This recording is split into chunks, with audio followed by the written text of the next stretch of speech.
룻기 2장 1절 한 절 말씀입니다. 다 함께 읽겠습니다. 나오미의 남편 엘리멜렉의 친족으로 유력한 자가 있으니 그의 이름은 보아스더라. 아멘. 기도합니다. 영광이 하나님, 사랑이 하나님, 이 시간 살아계신 주의 음성을 듣기 원합니다. 우리의 마음과 육체와 영혼을 주께서 변화시켜 주시고 하늘의 영광으로 새롭게 하여 주시옵소서. 주님, 이 시간 주의 음성 듣고 주님 앞에 믿음으로 반응하고 믿음으로 응답하는 축복의 생명들 귀한 시간 되기를 원합니다. 주님 말씀하여 주시옵소서. 연약한 종을 십자가대에 가려주시고 살아계신 주님만 드러나시는 아름다운 시간으로 주님 삼아 주시옵소서. 주님 의지합니다. 주님 바랍니다. 우리 주님 예수님 이름으로 기도드렸습니다. 아멘. 앞에 정의가 이렇게 나와 있는 내용들 좀 보시면 한번 같이 읽어볼까요? 다른 사람의 필요를 채우는데 직접 관심을 보이는 것. 이게 어떤 성품, 어떤 품성을 이야기하는 것일까라고 이렇게 물으면 사실은 설교 제목에 답안지가 다 이미 있어서 이게 온화함이다라고 우리가 쉽게 추측할 수 있지만 조금 한 번 더 깊게 사실은 생각을 해보면 과연 이 정의를 가지고 온화함이라고 말할 수 있을까라고 하는 고민이 있습니다. 그러니까는 다른 사람의 필요를 채우는 것에 관심을 보이는 것, 이것은 사랑, 친절, 배려 이런 표현을 한다면 오히려 나올 수 있는데 이걸 온화함이라고 표현을 했어요. 이 온화함의 반대말을 거침이라고 정의를 했는데 이게 이제 따뜻할 온자에 화할 화자를 이제 사용하는 건데요. 그래서 사전적인 그 뜻은 그 성격이 온순하고 부드럽고 친절하고 이것을 온화하다, 온화한 성품, 온화한 사람 이렇게 표현하죠.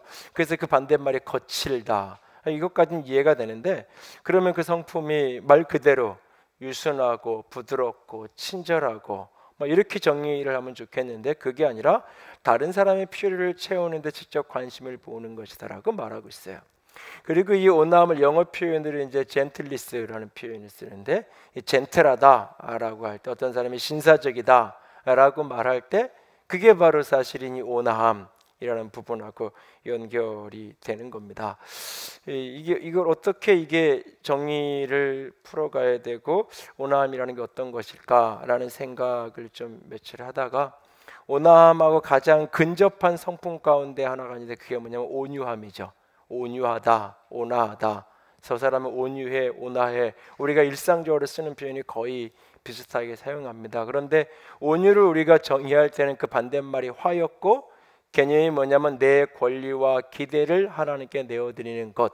그러니까는 내가 가진 권리, 내가 가진 기대를 하나님께 맡겼기 때문에 내어드렸기 때문에 내 권리가 침해받고 내 기대가 깨어지는 상황을 만나도 화내지 않는 거죠. 분노하지 않는 거죠.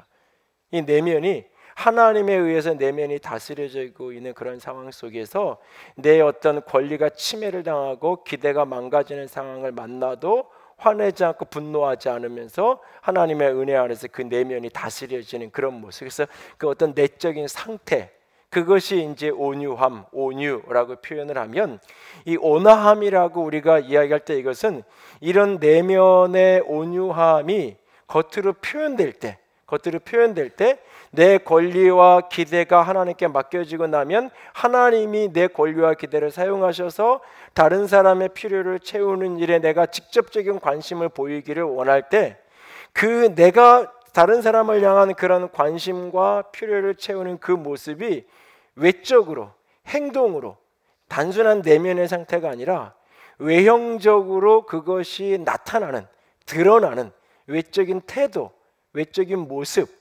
그것을 온화함이라고 우리는 정의하는 겁니다. 그러니까는 다른 사람의 필요를 채우는 데 있어서 직접 관심을 보이는데 그 관심을 보이는 모습이 두 가지 형태일 수 있는 거예요. 거칠게 나타날 수 있고 아주 온화하게 나타날 수 있고 그러니까 누군가가 여기다가 물을 좀 갖다 놓으라 그러는데 이것을 부드럽게 잘 여기다 갖다가 제자리에 놓는 사람이 있을 수 있는 거고, 툭 갖다가 이렇게 놓으면서 먹든지 말든지 이렇게 갖다가 놓을 수 있는 거잖아요. 왜냐하면 나는 지금 이런 거 하기 싫은데 내가 교회 나와서 몇 년 됐는지 내가 이 강대상에 물이나 갖다 놓고 내가 지금 이런 거 할 군번인가, 뭐 이런 마음에 불편함이 있고 화가 있는데, 그런 사람이 이걸 하면 필요하다니까 하긴 하는데 그 모습이 거칠게 나타나는 거죠.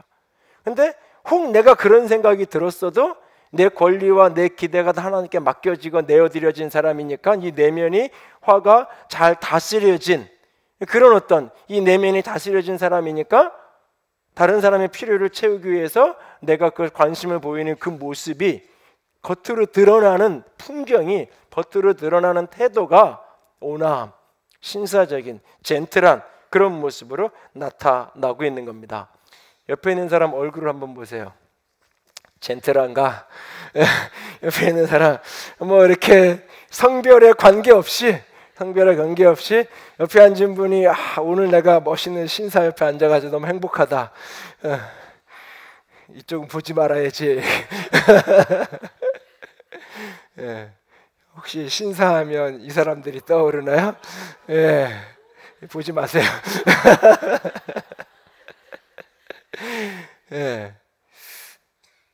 어떤 사람, 그러니까 이게 온함, 신사적이다, 젠틀하다 개념이 이렇게 정확하게 잘 안 잡혀요.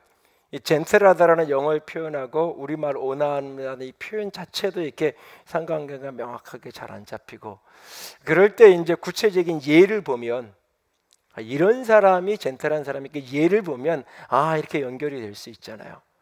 그래서 하나님 그 성경에 많은 인물들이 스쳐가는데 그 수많은 인물들 중에 가장 젠틀한, 가장 온화한 그런 사람이 있다면 어떤 사람일까요? 그렇게 이제 성경을 묵상하다가 제 마음에 이제 부딪힌 인물이 룻기서의 주인공인 보아스라는 인물이에요.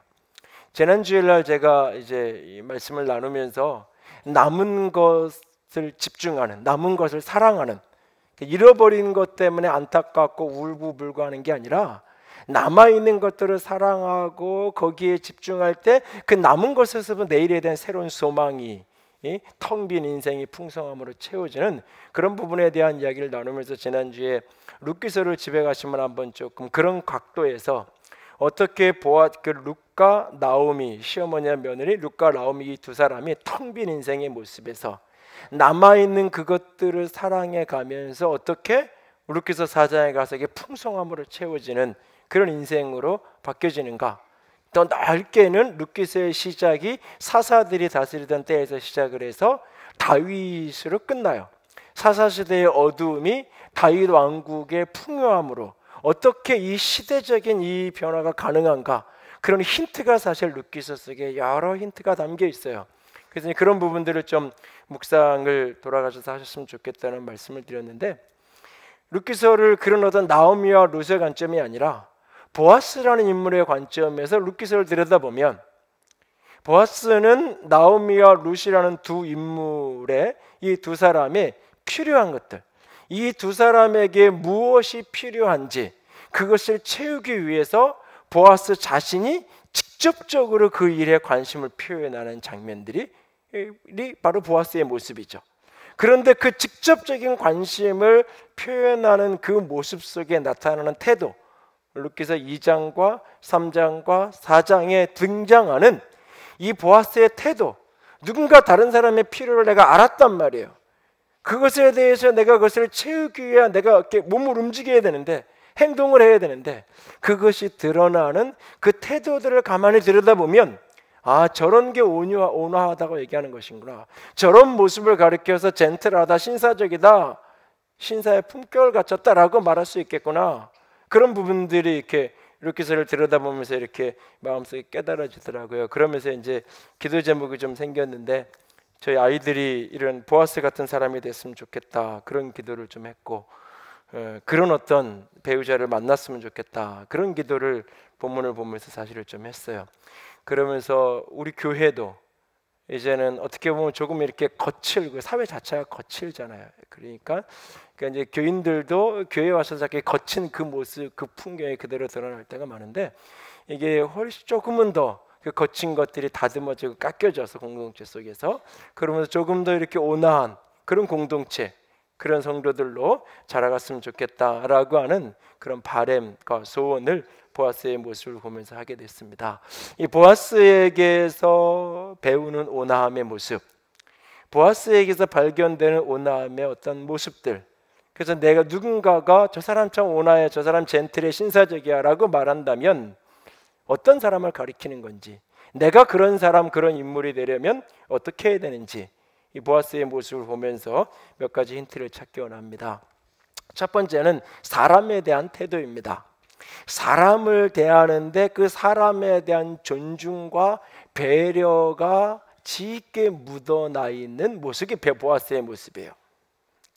그런데 여기서 이 사람이라고 말할 때 이 사람은 나보다 이렇게 윗사람, 나보다 권세 있는 사람, 나보다 힘 있는 사람 앞에서 내가 그 사람을 존중하고, 나보다 윗사람이니까, 나보다 권세 있고 능력 있는 사람이니까 존중하고, 또는 나에게 이익을 가져다 주는 사람이니까 내가 존중하고, 그 사람이 편할 수 있도록 내가 그 사람을 배려해주고, 이런 모습이 아니라 내가 쉽게 무시할 수 있고, 내가 쉽게 판단할 수 있고, 내가 쉽게 그냥 이렇게 버릴 수도 있는 그런 대상들, 나보다 약한 사람, 내 권위 아래에 있는 사람, 쉬운 말로 내가 좀 함부로 다뤄도, 함부로 해도 괜찮다고 생각하는 그런 대상들.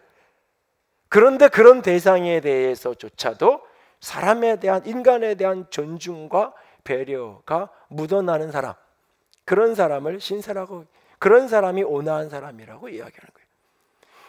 루카서 2장을 들여다보면 2장에 이 보아스에 대한 언급을 이 루카서에서 하면서 2장 1절에 보아스를 가리켜서 유력한 자라고 이야기를 해요. 여기 유력한 자라는 표현은 힘 있는 사람, 권세가 있는 사람, 능력 있는 사람, 그러니까 동네 지주, 그런 사람이에요. 경제적인 능력과 힘으로 어떤 공동체에 아주 막강한 영향력을 행사할 수 있는 사람, 그 사람이 보아스라는 사람, 유력한 사람이에요. 그런데 이 사람이 그 자신의 힘을 행사하는 모습, 그런 속에서 사람을 대하는 그런 태도를 보면 깊은 인간에 대한 존중과 예의와 배려가 묻어나는 것을 이 장 전체, 이 보아스의 말 한마디 한마디, 행동거지들을 가만히 들여다보면 수많은 모습들이, 그 표현 입을 뗄 때마다, 움직일 때마다 그런 모습들이 그냥 이렇게 느껴지고 다가오는 것을 볼 수 있어요. 이 장을 깊이 읽으면. 이 지주가 자기 밭에, 자기 그 보리밭에 타작 추수기가 돼서 이 소작농들이나 밑에 사람들 일하고 있는 거예요. 먼 다른 지역에 살다가 그 소작으로 맡겨놓은 그 땅에 추수기가 돼서 추수 잘하고 있나 이렇게 둘러보러 온 거예요. 거기서 이렇게 일꾼들 만나면 제일 먼저 하는 게 뭐 일 잘하고 있어? 일 똑바로 해. 뭐 그렇게 그런 모습으로 일을 하는 게 뭐야? 이러면서 그 추수하는 거 시비 걸거나 뭐 이렇게 잘하네 못하네, 그게 일반적인 모습이었을 거예요. 그런데 보아스는 처음 딱 만났는데, 거기서 이렇게 보리 베고 밀 베고 하는 일꾼 딱 만났는데 첫 번째 나오는 말이 여호와께서 너와 함께 하시기 원한다. 교회에서 마치 이렇게 인사하는 것 같잖아요. 교회에서 일주일 만에 만나서 집사님 하나님의 은혜가 있으면 좋겠어 이렇게 인사하는 것 같잖아요. 직장에서 그것도 그냥 부하 직원 이 정도가 아니라 내가 일 부려먹는 종, 노예, 일꾼, 소장농들, 그런 사람을 만났는데 거대한 농장의 지주가 첫 번째 던지는 말이 하나님이 너와, 여호와께서 너와 함께 하시고, 그러니까 그 종들이, 그 베는 사람이 주인에게 하는 말이 여호와께서 당신에게 복 주기 원한다고. 그런 은혜의 말들을, 주인과 종인데, 지주와 소작농인데 그런 은혜의 말들을 주고받을 줄 있는 그런 관계예요. 그런 인사를 나누고 은혜를 나누고 있는데 저 멀지에 어린 소녀 하나가 이삭죽기를 하고 있는 게 보이는 거예요. 그러면 보통의 지주들이면 저거 왜 남의 밭에 들어와가 저거 지금 그 보리 주워가고 있고 저런 거 저거 누구냐고, 저거 누가 허락했냐고. 보통 이렇게 묻는 게 상식적일 수 있어요. 근데 그 사람의 행동과 왜 이걸 가져가냐, 여기서 뭐하냐, 이걸 묻지 않고 먼저 묻는 게 저 소녀는 누구냐. 사람에 대한 관심이에요. 저 소녀가 누구냐, 어떤 사람이냐, 나에게 도움이 되느냐, 해가 주느냐, 그게 먼저가 아니에요. 저 사람이 어떤 사람이냐, 이 소녀가 누구냐. 그랬더니 바로 옆에 있던 사환이, 거기 있는 사람이 설명을 하는 거예요.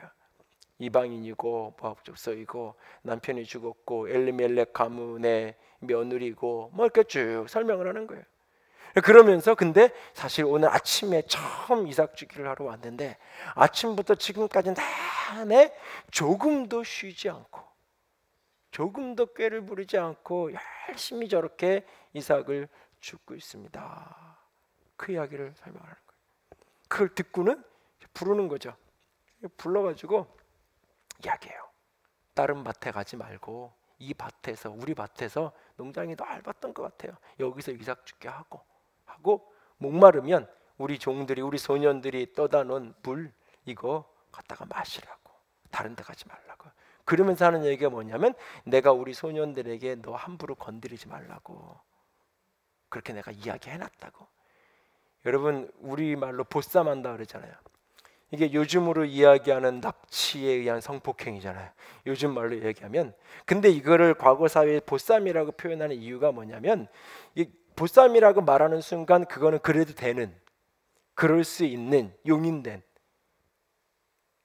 마치 그런 문화처럼 이 당시 사회에서 아버지가 없고 남편이 없고 아들이 없는 여자가 밭에 가서 일하고 있을 때 거기 있는 사람들이, 일하는 사람들이 그냥 그렇게 데리고 가서 자기 부인을 삼아도 되고 종을 삼아도 되고 오히려 그러면 더 감사해야 되는 그런 어떤 그 여성들의 어떤 인권이나 위치가 그런 정도 시대예요.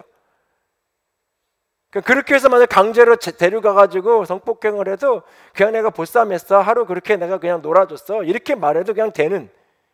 그러니까는 보아스가 다른 밭에 가지 말라 그러면서 내가 우리 소년들에게 너 함부로 손대지 말라고 내가 얘기해놨어. 그러니까 여기서만 이삭 죽게, 이 이야기를 하는 이유가 거기 있는 거예요. 그렇게 말을 해요. 그러니까 이제 그 어린 소녀가 뭐 아버지 뻘이에요. 처음 만나자마자 내 딸아 이렇게 부르잖아요. 처음 만나자마자. 그러니까 시어머니 나옴이랑 연배가 비슷한 거예요. 보아스랑 한 30년 차이 나는 거예요. 단순하게 생각을 해도. 그 앞에 그러니까 너무 감사하잖아요. 아무런 연고도 없는데 그렇게 얘기해 주니까 엎드려서 너무너무 감사하다고, 나 같은 이방 여인에게 은혜를 베풀다니. 그랬더니 보아스가 하는 말이 너에 대한 걸 내가 알고 있다. 소문이 돌아서 네가 어떻게 네 시어머니에게 했는지, 네가 어떻게 죽은 남편과 그 가문에 충성했는지, 그리고 네가 여기에 온 거는 그냥 시집살이 시어머니 섬기기 위한 게 아니라 여호와의 날개 아래 보호를 받기 위해 여기 온 거라고. 그 모든 일들을 믿음으로 해석하면서 쭉 설명을 해줘요. 자신이 남모르게 했던 일들을 그렇게 인정해 주었을 때 비난과 조롱이 아니라 놀이객감이 아니라 얼마나 마음에 이 위로가 되겠어요. 너무너무 감사하다고 엎드려져요. 그리고 이제 일을 해요. 식사 시간이 됐어요.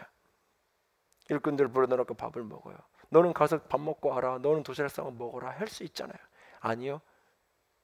도시락 싸가서 일하러 갈 수 있는 형편이었으면 이삭 가지 않아요.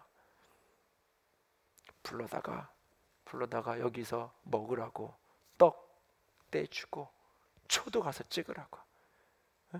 이게 조청 찍어서, 꿀 찍어서 먹으라고. 그리고 볶은 곡식까지도 먹고 배불리 먹고 남을 만큼 볶은 곡식까지 같이 줘서 먹으라고. 그리고 다른 데 가지 말고 여기서 계속 이삭 죽게 하라고. 그리고 일어나서 식사 끝나고 일하러 가고 나서는 자기 종들을, 사환들을 불러다가 이야기해요. 이 볼이 추수하고 할 때 단에서 조금씩 이삭 떨어뜨려 놔라. 여러분 내가 생생되고 싶으면 그냥 보리까마 한 가마니 갖다가 챙겨주고 내가 이렇게 주는 거야.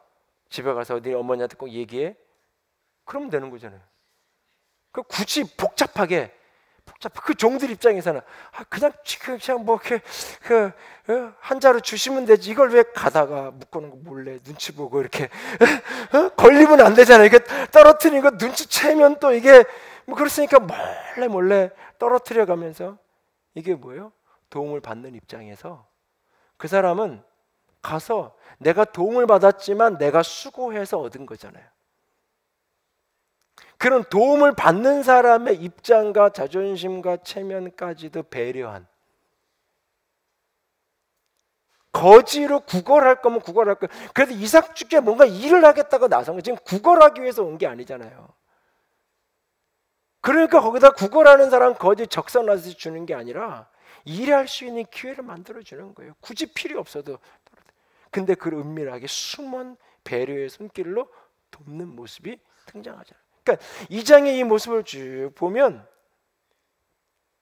한없이 나보다 힘없고 내가 함부로 좀 해도 되는, 내가 좀 함부로 좀 대해도 되는 정도의 위치의 사람, 우리 밭에 와서 저 구석에서 몰래 이삭 죽기나 하는 여자, 그것도 나보다 한 30년 밑에 함부로 야자해도 되고 함부로 이래라 저래라 해도 될 만한, 나보다 30살, 40살 나이 많은 아버지 뻘 할아버지 뻘 내는 사람인데 뭔 소리를 함부로 못하겠어요. 어쩌면 더군다나 나는 종이고 거지처럼 지금 이삭 죽게 하러 와 있고 그 사람은 유력한 힘 있는 사람인데, 근데 함부로 하지 않아요. 함부로 하지 않아요. 내 딸아 지극히 존중하고 그 모든 하나하나를 지극히 배려해요. 이게 젠틀한 거예요. 이게 온화한 거예요. 사람을 대할 때 어떻게 대하냐, 옷을 어떻게 말쑥하게 입고 뭐 향수를 어떻게, 뭐 그게 중요한 게 아니에요. 인간을 어떻게 대하느냐. 오늘 우리 사회는 인간을 온통 자기 이익거리로만 대하잖아요. 사람을 사랑의 대상, 존중의 대상으로 여기는 게 아니라 손익관계 계산표로만 대하는 거예요. 이것이 내가 기업을 하고 가게를 하고 그래서 사람을 써야 되고 일꾼을 내가 부려야 되고 꼭 그런 사람들만 그러는 게 아니라 교인들을 만나도 심지어는 그런 관계로 자꾸 계산을, 이익관계, 저런 사람들, 저런 분들은 우리 교회 좀 많아졌으면 좋겠고 이런 분들은 별로 교회 도움도 안 되는데 조금, 그런 생각부터 하는 경우가 참 많잖아요. 제가 새가족 인사하고 이럴 때 안 묻는 질문 하나가 있어요. 옛날에 어떤 봉사했는지, 교회 위해서 뭐 할 수 있는지 거의 안 물어요. 의도적으로 무심하려고, 들려고, 야 목사님 저분이 옛날에 이런 거 하셨대요 교회에서. 그래? 그리고 지우려고 애를 써요. 사실 나는 2년 정도, 짧아도 1년 이상은 그냥 무심코, 정 진짜 필요해서 없을 때 한번 다른 분 통해서 좀 이렇게 해줄 수 있냐고 해가지고 급하게 시키고 뭐 좀 이렇게 해달라고 봉사를 시킬 때가 있지만, 할 수만 있으면, 일하러 교회 오는 거 아니거든요. 우리의 필요를 채우기 위해서 교인들이 늘어나야 되는 게 아니거든요. 사람을 사람으로 존중할 수 있는, 시편에 하나님이 사람을 얼마나 존귀하게 여기셨는지 시인이 노래하잖아요. 사람이 무엇이간데, 인자가 무엇이간데 나를 생각하시고 나를 이렇게 돌보시냐고. 하나님보다 조금 못하게 하시 영화와 존귀로 관을 씌우셔. 그게 인간이에요. 그게 사람이에요. 힘이 있든 없든, 나보다 나이가 많든 어리든 상관없이 사람을 그렇게 존중받아야 돼요. 그래서 젠틀한 사람은 나이가 많은 사람이든 어린 사람이든 힘 있는 사람이든 그렇지 않은 사람이든 그를 존중하고 배려할 줄 아는 거예요. 그래서 에베소서 6장의 상전들에게 이런 부탁을 하고 명령을 하잖아요. 같이 읽어요. 상전들아 너희도 그들에게 이와 같이 하고 위협을 그치라. 이는 그들과 너희의 상전이 하늘에 계시고 그에게는 사람을 외모로 취하는 일이 없는 줄을 너희가 알미라. 위협을 그치라. 돈으로, 해고 안 하네 이걸로 밑에 있는 사람 함부로 겁주고 그렇게 하지 말라고 이야기하는 거예요. 사람을 사람으로 존중하고 할 수 있는 한 배려, 이게 온화한 사람의 모습이에요. 사람에 대한 태도, 그게 보아스의 모습에서 발견되는 태도예요. 두 번째로 온화한 사람이 되려면 자기 자신의 힘과 욕구를 절제할 줄 알아야 돼요. 이건 자기 자신에 대한 태도예요. 이 사람에 대한 타인에 대한 태도와 이게 사실은 맞물려 있는 건데, 타인을 존중하고 배려할 줄 알기, 그렇게 살아가기 위해서는 반대로 자신의 힘과 자신의 욕구를 절제할 줄 알아야 돼요. 내가 하고 싶은 대로 할 때 이게 다른 사람에게 불편함을 가져다 오면 내가 참는 거죠. 절제할 줄 알아야 돼요. 거칠다라는 게 뭐예요? 자기 하고 싶은 대로 하는 거잖아요. 나는 큰 소리 치고 싶으니까 큰 소리 치는 거고, 주먹질 하고 싶으니까 주먹질 하는 거잖아요. 그게 거친 거잖아요. 나 큰 소리 치고 싶어요. 그래도 앞에 있는 사람을 내가 존중하고 배려하기 때문에 내가 목소리 톤을 낮추고 내가 작은 소리로 이해할 수 있는 소리 내가 설명해 가는 거잖아요. 내 힘과 내 욕구를 다스릴 줄 아는 거예요. 근데 말세가 되면 될수록, 마지막 때가 되면 될수록 현대 사회는 그것을 부정적으로 이야기해요. 현대인들의 가장 인기 없는 품성 가운데 하나가 절제잖아요. 자기 욕구가 있으면 욕구를 충분히 취하고 살아야 된다고 이야기해요. 내 힘 가지고 내가 하는데, 내 돈 가지고 내가 쓰고, 내 권세 가지고 내가 하는데, 내 차 가지고 내 맘대로 내가 몰고 다니는데 누가 뭐라 그러냐고. 내 힘, 내 욕구를 자유롭게 표출하는 것, 그리고 그럴 수 있는 사람, 그게 권세자고 행복한 사람이고 성공한 사람이라고 여겨요. 우리는 성공의 기준 중에 하나가 자기 하고 싶은 대로 할 수 있는 거예요. 자기 할 수 있을 만큼 돈 있고, 자기 할 수 있을 만큼 시간 있고 능력 있는 사람, 힘과 욕구 마음대로 펼치고 살아갈 수 있는 사람, 성공한 사람이라고 생각을 해요.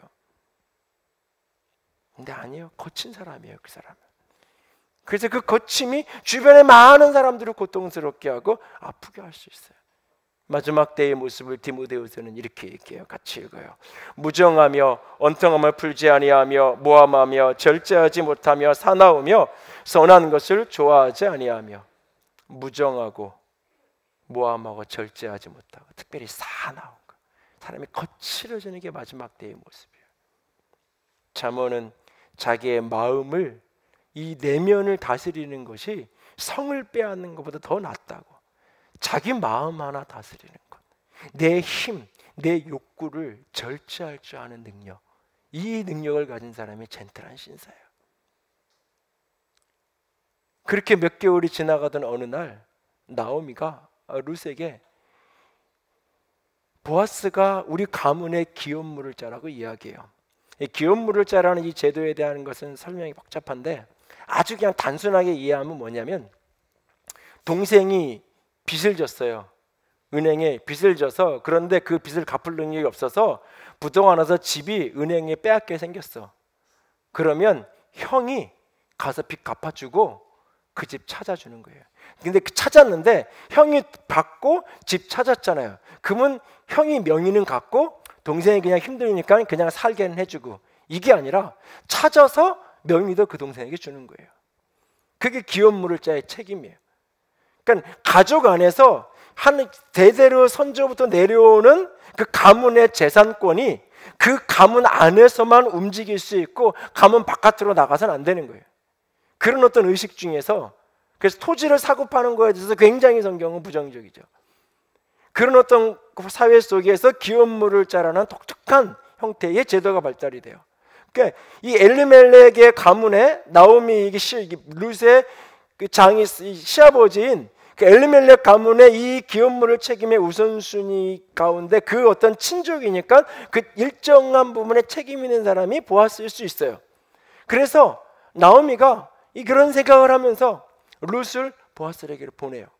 사실 여기에 나오미의 동기는 가문을 살리는 게 아니라 사실은 룻의 며느리의 안식처를 만들어주기 위해서 처음 그런 제안을 해요. 그러나 며느리 입장에서 보면 별로 사실은 달가운 제안이 아니에요. 재혼을 하는데 시어머니랑 이렇게 나이가 맞고 연배가 맞는 사람한테 나보러 시집가서, 이거 누가 봐도 나 팔아먹는 것처럼밖에 안 보일 수 있잖아요. 사실은 별로 달갑지 않은 일이에요. 그런데 순종해요. 그래서 타작마당에 와서 거기 원래 집이 거기가 임시거처에서 머물고 있는 보아스의 처소로 들어가죠. 몰래 숨어 들어가서 잠든 보아스 옆에서 잠을 자고 있어요. 갑자기 새벽녘에 보아스가 잠에서 깼어요. 앞에 젊은 여자가 누워서 자는지 자는 척을 하는지 이러고 있어요. 보아스가 뭔 생각을 하고 있을까요? 아마 생각이 복잡했을 거예요. 이 풍경을 어떻게 이해해야 하는지, 그리고 이 풍경에서 나는 어떻게 행동해야 되는지. 이 순간 내게는 힘이 있어요. 그리고 욕구가 있어요. 자기 발로 내 침실에 찾아 들어온 젊은 여자, 얼마든지 내가 취할 수 있어요. 그리고 여전히 내 안에도 남성으로서의 욕구가 있어요. 이 순간 어떻게 할 건지 아마 고민했을 것 같아요. 깨워서 너 누구냐? 어떻게 된 거냐? 은혜를 입기 원합니다. 당신이 우리 아버님 가문의 기업물을 자입니다. 기업물을 자의 책임을 다하십시오. 나를 거두어서 나 한 사람을 거두는 것으로 끝나는 것이 아니라 우리 가문의 모든 잃어버린 재산을, 이 룻 하나를 취한다는 것은 그 모든 가문의 재산을 다 내가 빚 갚아줘서 되돌려줘야 되는 일이에요. 그 요구를 하면서 엎드려지는 그를 보면서 보아스가 이렇게 얘기해요. 3장을 한번 가보세요. 3장 10절 3장 10절과 11절을 좀 같이 읽어봅시다.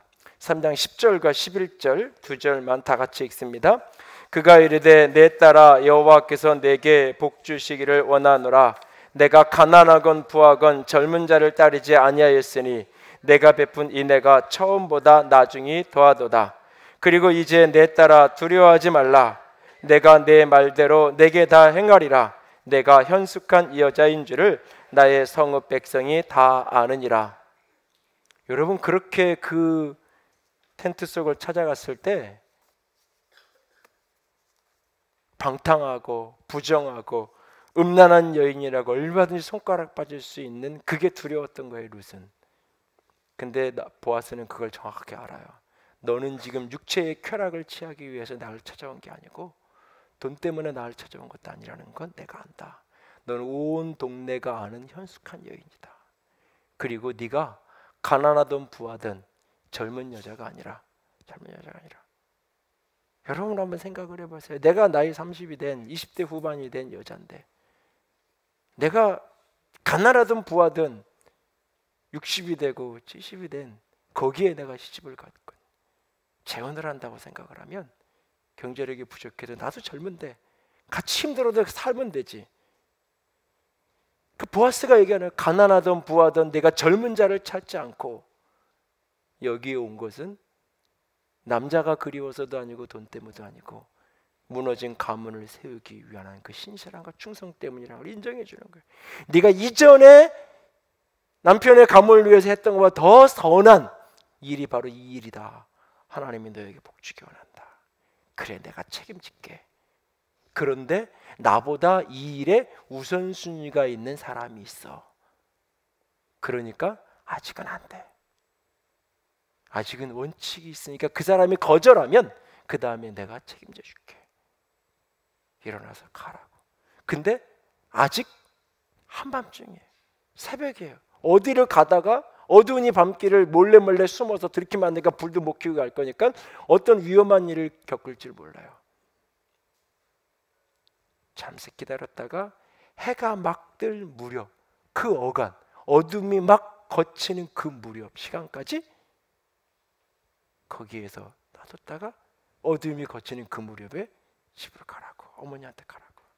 그러면서 보리를 담아서 챙겨주면서 내가 책임질 테니까 가서 기다리라고.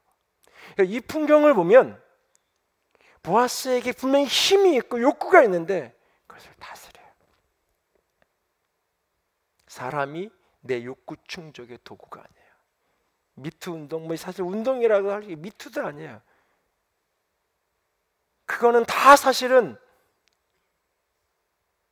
아주 잔인하고 아주 사악한 일들을 행하는 거죠. 자신의 권세와 거기에 무슨 합의된 관계가, 거기에 무슨 그런 말을 입에 올린다는 것 자체가 사실은 내 욕구를 충족시키는 대상으로 사람을 보는 거예요. 그런데 젠틀한 사람은 그게 아닌 거예요. 온화한 사람은 그게 아닌 거예요. 힘이 있고 욕구가 있지만 그걸 다스리는 거예요. 원칙을 지키고 질서를 지켜가면서. 그게 온화한 사람의 모습이에요. 여러분, 가정에서, 교회에서 내게 힘이 있어요. 욕구가 있어요. 하고 싶은 대로 하는 게 아니라 그것을 다스려가는 사람이 될 수 있기 원합니다. 최근에 한 아이가 쓴 시를 하나 보고 재밌게 웃었는데, 제가 중독이라는 시예요. 틈만 나면 게임한다고 중독이라 하지만 난 학교 갔다 와서 할 뿐, 난 학원 갔다 와서 할 뿐, 난 밥 먹고 할 뿐, 난 똥 싸고 할 뿐. 학교도 안 가, 학원도 안 가, 밥도 안 먹어, 똥도 안 싸. 틈도 없이 하는 게 중독이지. 틈도 없이 잔소리하는 엄마가 중독이지. 제가 이거를 읽고는 내가 여기 학생들이 좀 있는데 아마 공감을 100% 집에 가서 엄마한테 그것 좀 읽어보라고 찾아서 아마 소개해 줄 것 같은데, 애들한테 게임한다고 뭐라고만 그러지 마시고 잔소리 좀 절제. 나는 애들한테 그렇죠. 볼 때마다 너는 그거 하고 있다고. 애한테 그러죠. 근데 애는 그래요. 엄마는 볼 때마다 나한테 그 얘기를 한다고. 거꾸로 얘기하면. 근데 애는 엄마가 아빠가 둘이 왔다 갔다 하니까 이게 양쪽에서 그러니까 두 배잖아요. 사소한 것 같지만 온화하다라는 것은 마땅히 이건 잔소리지, 내가 마땅히 함부로 너는 내 아들이니까 내 딸이니까 이런 소리 들어도 돼, 내가 사랑하니까 너한테 이렇게 하는 거지. 그런데 그게 거칠게 분명히 해야 될 말인 거 맞고 그 아이에게 그 아이가 마땅히 들어야 될 말 맞는데 그걸 거칠게 막 함부로 할 때가 얼마나 많냐고요. 내 힘 조금 빼고 올라오는 이 분노나 욕구 조금 다스리면서 얼마든지 그것을 거칠지 않게 온화하게 전달할 수 있을 것을. 남의 집 애한테는 그거 하잖아요. 옆집 애한테는 잘 참고 부드럽게 친절하게 온화하게 다 얘기하잖아요. 조금만 내 힘과 내 욕구를 절제하고 다스릴 수 있기 원합니다. 그게 온화한 사람이에요. 그게 젠틀한 사람이에요. 세 번째로는 손해를 보더라도 책임을 다하는 태도. 이것이 젠틀한 온화한 사람의 모습이에요. 일에 대한 거예요. 첫 번째는 사람에 대한 거고, 두 번째는 자기 자신에 대한 거고, 세 번째는 내가 해야 되는 그 일, 그 상황, 그 사역, 그 사명, 업무, 내 직분, 그것과 관련해서 손해가 있더라도 내 위치에 걸맞는 책임을 다할 줄 아는 사람. 사장의 보아스가 가서 그 사람을 만나요. 책임의 우선권 있는 사람을 만나요. 나는 할 수 없다고 얘기해요. 내가 손해가 날까 봐 나는 안 된다. 내 재정에 손해 날까 봐 나는 그 책임 못 지겠다. 하고 싶으면 네가 해라. 보아스가 그러면 내가 감당하겠다. 그리고 이것을 공적으로 확인하기 위해서 장로들이 모여있는 성문에 모여가지고 신발을 벗어서 터는 것은 권리를 포기하겠다. 그 보아스보다 우선권 있는 사람이 신발 벗어서 터는 걸로 내 권리 포기했어 라고 하는 것을 사람들 앞에서 확인하는 거예요. 그리고 그 책임을 내가 떠안겠다고. 룻 앞에서는 내가 모든 거 책임져 줄게. 그리고 젊은 여자를 품에 안고 하룻밤을 즐길 수 있어요. 말로 다 책임져 줄게 해놓고. 그리고는 돌아서서 내가 언제 그랬어? 책임지겠다고 둘이 은밀하게 이야기하는 게 아니라 공적으로 확증을 줘요. 그리고 결국은 결혼식을 하죠.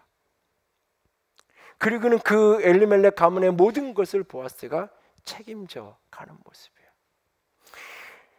여러분, 제가 이 온화함에 대해서 이렇게 묵상을 하다가 이렇게 제 방에 있는 책꽂이는 책을 쭉 어떤 책을 좀 뽑아서 봐야 되나 뭐 이렇게 리서치를 이게 인터넷으로 좀 책들을 찾아봐도 별로 참고할 만한 책이 눈에 안 띄고, 그래서 갖고 있는 것 중에 뭐가 하나 이렇게 보는데 눈에 딱 들어오는 책인데 이 책이에요.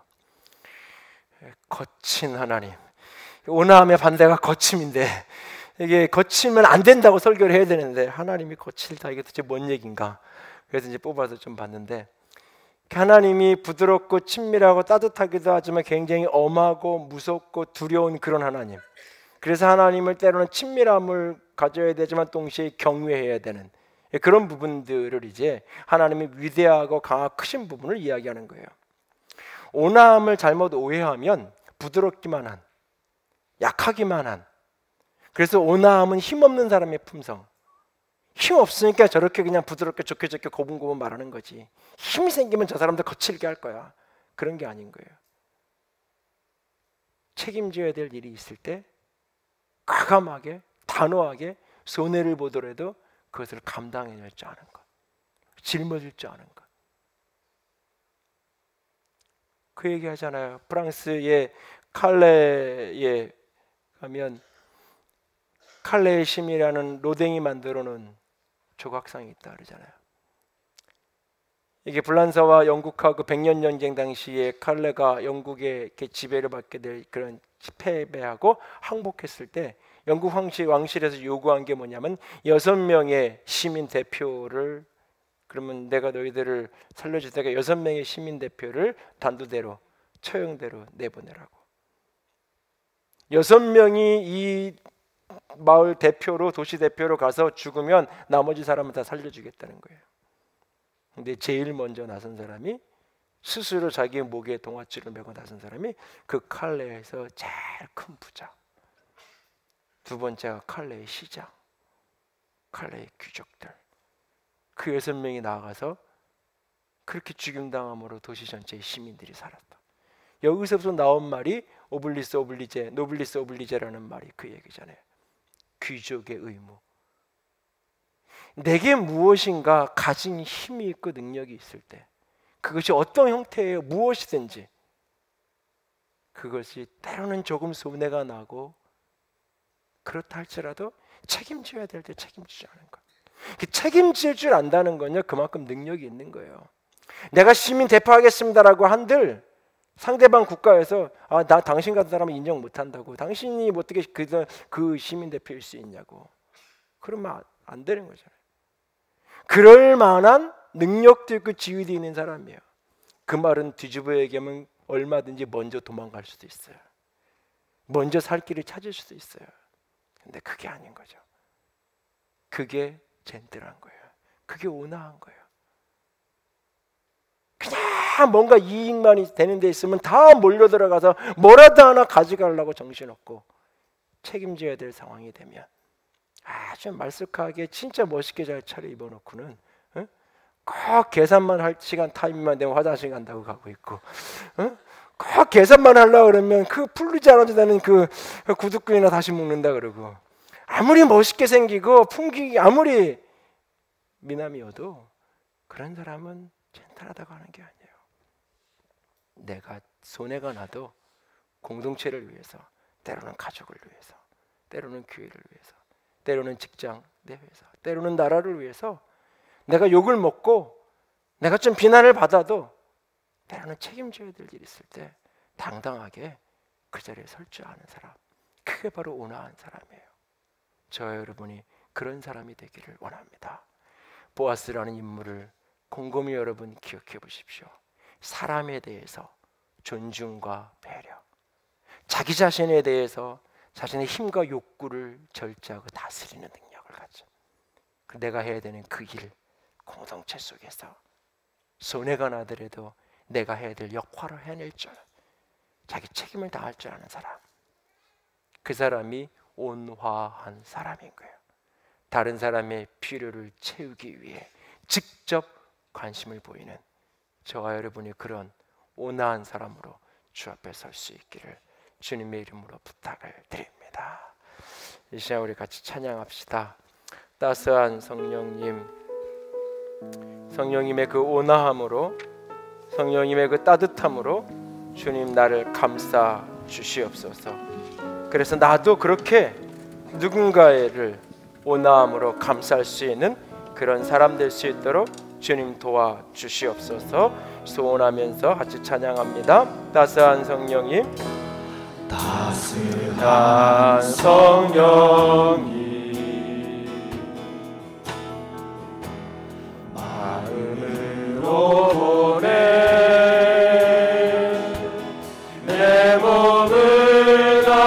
하며 주어지는 평안함 만족함을 느끼네. 사랑과 진리의 한 줄기, 사랑과 진리의 한 줄기 빛보내 내 몸을 감싸며 주어지는 평안함 그 사랑을 느끼네. 부르신 곳에서 난 예배하네. 어떤 상황에도 나는 예배하네. 부르신 곳에서 나는 예배하네. 어떤 상황에도 나는 예배하네. 부르신 곳에서 나는 예배하네. 나는 예배하네. 어떤 상황에도 나는 예배하네. 부르신 곳에서 나는 예배하네. 어떤 상황에도 나는 예배하네. 이 시간 우리 같이 기도하기 원합니다.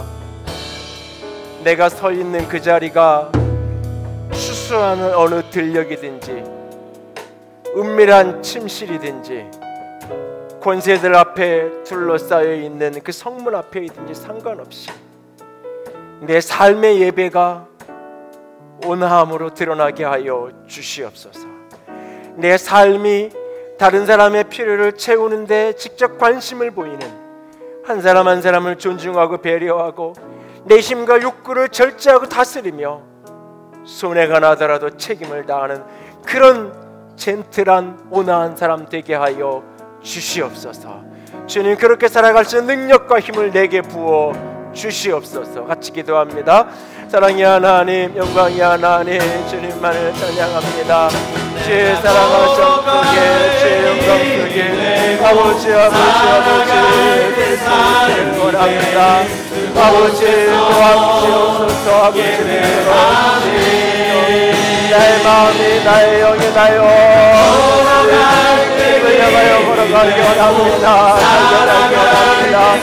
뛰어가기 원합니다. 아버지 도와주시옵소서. 아버지 도우시옵소서.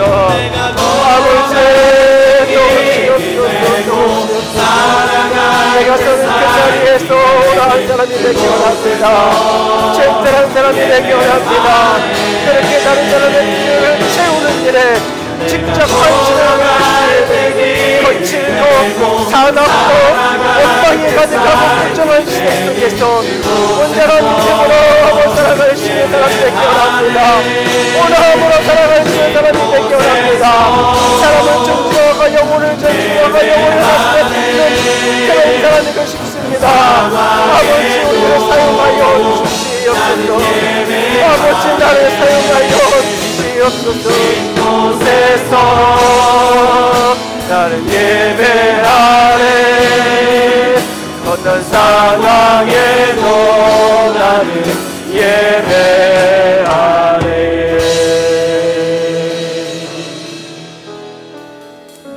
주님, 어떤 강한 자 앞에 있든지 어떤 약하고 작은 자 앞에 있든지 존중하고 배려하는 것을 잃어버리지 않기를 원합니다.